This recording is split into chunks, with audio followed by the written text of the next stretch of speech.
साथ में श्रवण करते आ रहे हो। तो श्रीमद् भागवत जी के अनुसार कल की कथाओं में जो कथा आपने श्रवण की, उनमें सबसे पहले आपने श्रवण किया अश्वत्थामा का मान मर्दन। अब थोड़ा सा यहाँ पे विचार करेंगे कि अश्वत्थामा कहते किसे हैं, अश्वत्थामा माने क्या है। देखिए, संस्कृत में अश्व माने होता है घोड़ा। अश्व माने क्या है? घोड़ा। और माँ कहते हैं, माँ माने निग्लेक्ट करना, माँ माने निषेध करना, माँ माने नकारना, माँ माने मना करना, समझने का प्रयास करना। माने जिसके इंद्रिय रूपी घोड़े अपनी कंट्रोल से बाहर हों, उसका नाम है अश्वत्थामा। ये हमारे शरीर में इंद्रियां जुड़ी हुई हैं, 10 इंद्रिय हैं इस शरीर में। देहो रथ इंद्रिया अश्व समस्त रथो गति। ये हमारा जो शरीर है ये एक रथ है, और इसमें 10 घोड़ा लगे हुए हैं। रथ में क्या लगा हुआ होता है? घोड़ा। तो इस शरीर में घोड़े कौन से हैं? बोले 5 कर्मेंद्रियां और 5 ज्ञानेंद्रियां। ये इस शरीर रूपी रथ में लगे हुए 10 घोड़ा हैं। लेकिन जो घोड़ा बहुत खतरनाक है भाई साहब। हाँ, ये घोड़ा बड़े खतरनाक है माता भैया, है ना। कान, नाक, आंख, मुंह, हाथ, पैर, पायु, बस्ती सब घोड़े हैं। इंद्रिय रूपी घोड़ों को कंट्रोल करने के लिए लगाम चाहिए, लगाम। तो इस शरीर रूपी रथ में लगाम कौन सी है? मेरी प्यारी माताओं, बड़े ध्यान से सुनना। हमारे शरीर में 5 प्राण वायु होती हैं, 5 प्रकार के प्राण। प्राण, अपान, व्यान, समान और उदान। ये 5 प्राण ही इन 10 घोड़ाओं को रोकने के लिए 5 लगाम है। भैया बात समझ में आ रही है? शरीर में 10 घोड़ा लगे हैं। अब घोड़ा कैसे रुकेंगे? लगाम से रुकेंगे क्या? हाँ, तो लगाम क्या है? 5 प्रकार के जो प्राण है शरीर में, वो 5 लगाम है। ठीक है। अब इस शरीर रूपी रथ को चलाने वाला जो ड्राइवर है वो कौन है? अब यहाँ पे प्रश्न उठता है, इस शरीर रूपी रथ को चलाने वाला जो ड्राइवर है, चालक है, सारथी है, वो कौन है? तो मेरी प्यारी माताओं, इस शरीर रूपी रथ को हाँकने वाला जो ड्राइवर है वो है मन। मन और बुद्धि इस शरीर रूपी रथ को चलाते हैं, और सारी बात डिपेंड करे ड्राइवर पे। गाड़ी तो बहुत बढ़िया हो, स्कॉर्पियो गाड़ी हो या फॉर्च्यूनर गाड़ी हो, बहुत महंगी गाड़ी हो, लेकिन उसका ड्राइवर हो अनकर, अनट्रेंड ड्राइवर हो, तो या तो रोक ही लेगा या फिर कहीं पे ठोक ही देगा, है ना। इसलिए सारी बात डिपेंड करती है ड्राइवर पे। ड्राइवर अच्छा होना चाहिए, ड्राइवर कुशल होना चाहिए, ड्राइवर ट्रेंड होना चाहिए, बढ़िया चलाने वाला होना चाहिए। और बढ़िया ड्राइवर अगर होगा ना, तो जाम भी लगा हुआ ना, ट्रैफिक लगा हुआ, ट्रैफिक में से भी कैसे न कैसे गाड़ी को निकाल ले जाएगा, बढ़िया ड्राइवर होगा। और अनकर ड्राइवर होगा तो खड़ा रहेगा, बोले जाम खुल जाएगा तब देखूंगा कुछ, है ना। तो आवश्यकता है चतुर ड्राइवर की, आवश्यकता है बढ़िया ड्राइवर की, कुशल ड्राइवर की। और वो ड्राइवर कौन है माता जी? वो ड्राइवर है हमारा मन। ये मन और बुद्धि इस शरीर रूपी रथ को चलाते हैं। तो मेरी प्यारी माताओं, मन अगर हमारा बढ़िया है, बुद्धि अगर हमारी शुद्ध है, पवित्र है, तो वो इस शरीर रूपी रथ को सही सही रास्ते पे चलाएगी, है ना। गेट तक बहुत अच्छी तरह से ले जाएगी। वो गेट बना हुआ है ना कॉलोनी का, हाँ, उस गेट तक बहुत अच्छी तरह से ले जाएगी। माने भक्ति के मार्ग पे इस शरीर रूपी रथ को चलाने के लिए मन रूपी ड्राइवर का शुद्ध होना बहुत जरूरी है। हमें उस गेट तक पहुंचना है, माने स्वर्ग तक पहुंचना है, वैकुंठ तक पहुंचना है, मोक्ष की प्राप्ति करनी है। वो गेट बना हुआ है मोक्ष का, उस मोक्ष के गेट तक पहुंचने के लिए शरीर रूपी रथ का जो ड्राइवर है वो मन हमारा शुद्ध होना चाहिए, पवित्र होना चाहिए। तो वो सही रास्ते पे इस शरीर रूपी रथ को चलाएगा। और अगर हमारा मन बिगड़ा हुआ है, मन अशुद्ध है, मन में ईर्ष्या है, द्वेष है, छल है, कपट है, बुद्धि पतित है, हमारी भ्रष्ट है, तो फिर शरीर रूपी रथ को वो नरक रूपी गड्ढे में गिरा देगी, गेट तक नहीं पहुंचेगी, किसी न किसी गड्ढे में गाड़ी को गिरा देगा वो मन। मेरे शब्दों को समझने का प्रयास करना। मोक्ष रूपी दरवाजे तक पहुंचने के लिए शरीर रूपी रथ को चलाने वाला जो ड्राइवर है मन, वो शुद्ध होना चाहिए, वो बढ़िया होना चाहिए, वो पवित्र होना चाहिए। अब लेकिन यहाँ पे प्रश्न उठता है बहन जी, यहाँ पे प्रश्न उठता है, कोई बात नहीं बच्ची है, चलो बेटा शांति से, है ना, हल्ला नहीं करते। हाँ, ये मन रूपी ड्राइवर जो है बढ़िया कैसे बने, इधर ध्यान दें, ये मन बढ़िया कैसे बने, ये प्रश्न उठता है। बोले गुरुजी ये बताओ कि हमारा मन बढ़िया कैसे बने, ये तो बताओ। और सारी बात डिपेंड करती है मन पे, है ना, मन बढ़िया होना चाहिए। तो मेरी माताओं में निवेदन करूंगा आपसे, मन को बढ़िया रखने के लिए, बुद्धि को शुद्ध रखने के लिए सबसे पहले आवश्यक है भगवान का भजन, भगवान का कीर्तन, भगवान की कथाओं को सुनना, अच्छे अच्छे शास्त्रों को पढ़ना। अच्छे अच्छे शास्त्रों से माने रामचरितमानस पढ़ने से, गीता जी का पाठ करने से हमारा मन बढ़िया बनता है। संतों की संगति करने से माने महापुरुषों की संगति करने से, बढ़िया सतपुरुष से दीक्षा ग्रहण करने से, बढ़िया संत से पहले दीक्षा ग्रहण करो, क्योंकि जीवन में गुरु का होना बहुत जरूरी है, बहुत जरूरी है। बिना गुरु के ज्ञान नहीं मिलता। गुरु जो है ना वो अंधकार से प्रकाश की ओर ले जाने वाला होता है।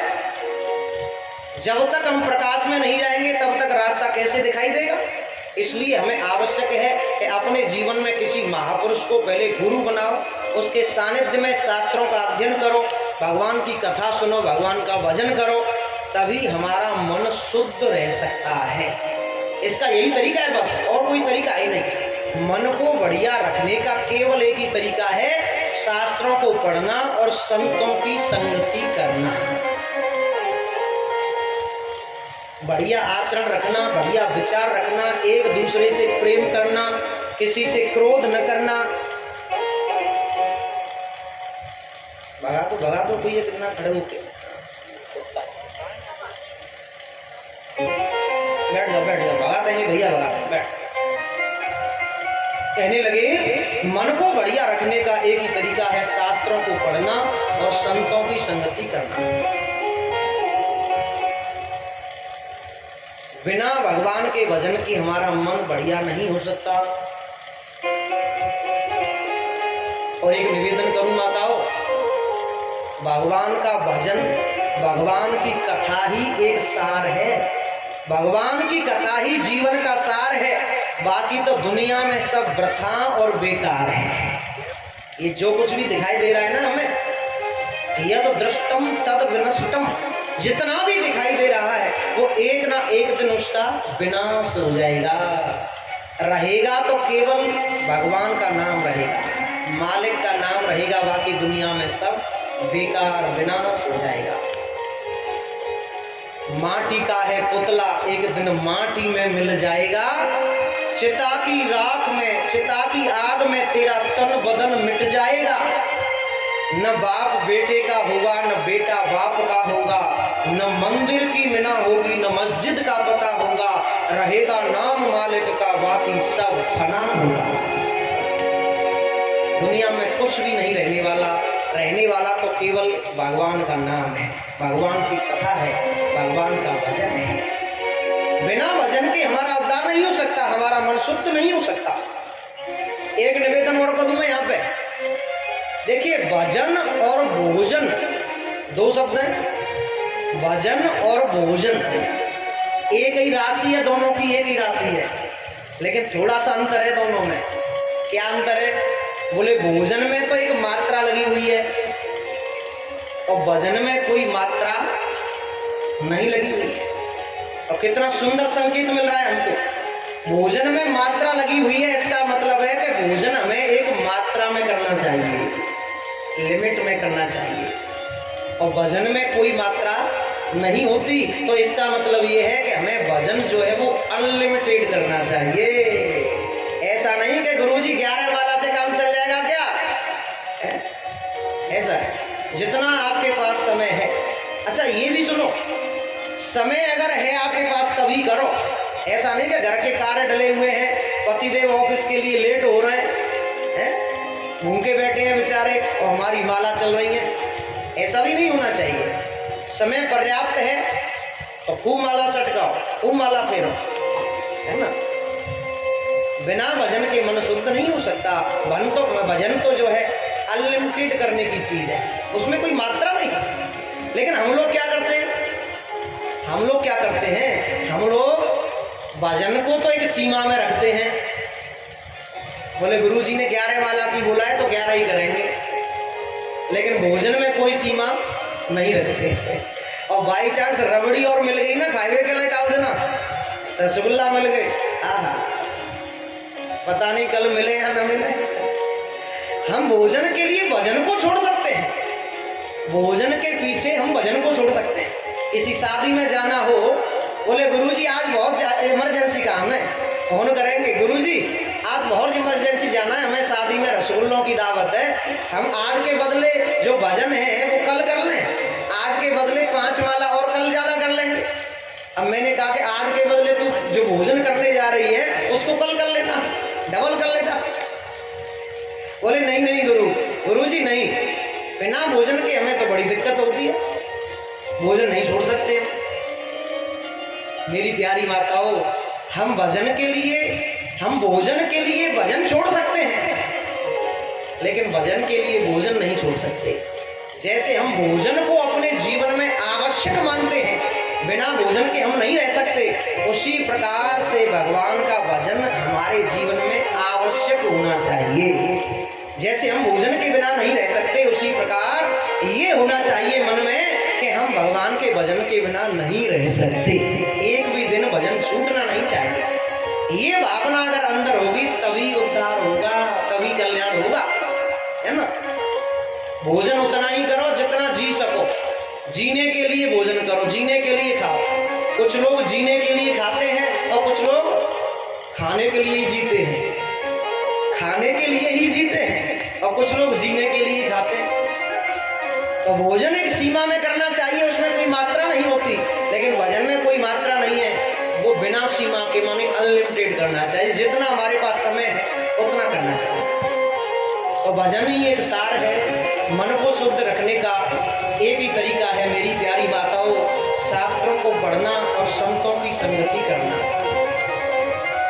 एक निवेदन करूं मैं यहाँ पे, हमारे भारत के पूर्व राष्ट्रपति, एक बात याद आ गई मुझे, हमारे भारत के पूर्व राष्ट्रपति डॉक्टर सर्वपल्ली राधाकृष्णन, आपने शायद नाम सुना हो, किसी बहना ने, किसी माता ने। भारत के पूर्व राष्ट्रपति डॉक्टर सर्वपल्ली राधाकृष्णन, उन्होंने अंग्रेजी में एक बात कही है यहाँ जगह पे, इस जगह पे अंग्रेजी में किताब लिखी है उन्होंने। उस किताब का नाम है वीमेंस एजुकेशन, स्त्री शिक्षा, और उसमें अंग्रेजी में एक बात लिखी है डॉक्टर सर्वपल्ली राधाकृष्णन ने। पंडित जी क्या लिखा है उन्होंने, पंडित जी गौरव जी ध्यान दे रहे हो ना, क्या लिखा है ध्यान से सुनना। डॉक्टर सर्वपल्ली राधाकृष्णन जी ने एक बात लिखी है अंग्रेजी में, study of the great classics and company of the great minds are the two fruits of the tree of life by which we pay our way as social beings. In the absence of these two qualities, such man is not a man, only an animal, according to Dr. S. Radhakrishnan, the ex-president of India. आराध जी भाई हमारी समझ में तो धूल भी नहीं आया है? ये क्या बोल रहे गुरुजी, हमें तो पता ही नहीं चला। तो हिंदी में समझो आप भाई। डॉक्टर सर्वपल्ली राधाकृष्णन जो राष्ट्रपति थे, भारत के पूर्व राष्ट्रपति, उन्होंने अंग्रेजी में लिखा है तो मैंने आपको अंग्रेजी में बताया, लेकिन मैं हिंदी में अर्थ करूंगा इसका, समझना। स्टडी माने, स्टडी कहते हैं अध्ययन करने को, पढ़ने को, स्टडी माने पढ़ना, study of the great minds माने सत शास्त्रों को, शास्त्रों को पढ़ना, एंड कंपनी माने संगति करना, ऑफ ग्रेट माइंड्स माने संतों की, संतों की संगति करना माने महापुरुषों की संगति करना, और शास्त्रों को पढ़ना, आर आर माने हैं, हमारी बेटी बताएगी।